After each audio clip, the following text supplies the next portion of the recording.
বাংলা অনুচ্ছেদ প্রবন্ধ রচনা জাতীয় পতাকা। এই রচনাটি চতুর্থ শ্রেণী থেকে সপ্তম শ্রেণী পর্যন্ত ভীষণ ইম্পর্টেন্ট। তোমরা খাতার ঠিক মাঝ বরাবর হেডিং করবে জাতীয় পতাকা। জাতীয় পতাকা একটি দেশের মর্যাদা, গৌরব ও স্বাধীনতার প্রতীক।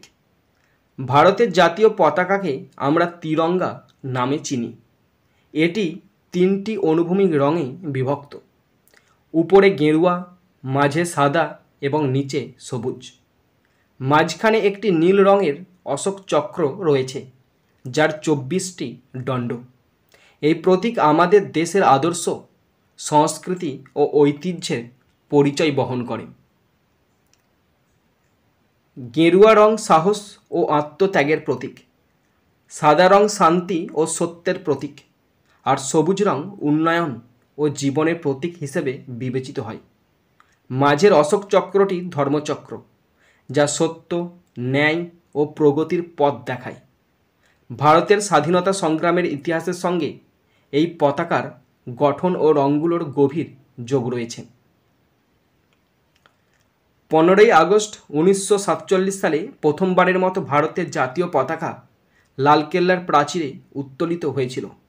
সেই থেকে এই পতাকা ভারতের স্বাধীনতা ও সার্বভৌমত্বের প্রতীক হিসেবে বিবেচিত হয়ে আসছে। জাতীয় দিবস, স্কুল কলেজ, সরকারি অনুষ্ঠান, ক্রীড়া প্রতিযোগিতা, আন্তর্জাতিক সভা, সর্বত্র জাতীয় পতাকার উপস্থিতি দেশের আত্মমর্যাদা প্রদর্শন করে। জাতীয় পতাকার প্রতি আমাদের যথোচিত সম্মান ও শ্রদ্ধা রাখা উচিত। পতাকা ব্যবহারের ক্ষেত্রে কিছু নির্দিষ্ট নিয়ম ও আইন রয়েছে, যা আমাদের মেনে চলতে হয়।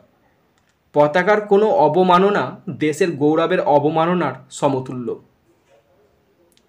জাতীয় পতাকা শুধু একটি কাপড় নয়, এটি দেশের আত্মা, গৌরব ও ঐক্যের প্রতীক।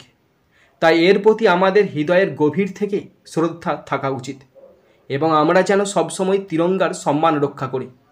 এটাই একজন সৎ নাগরিকের কর্তব্য।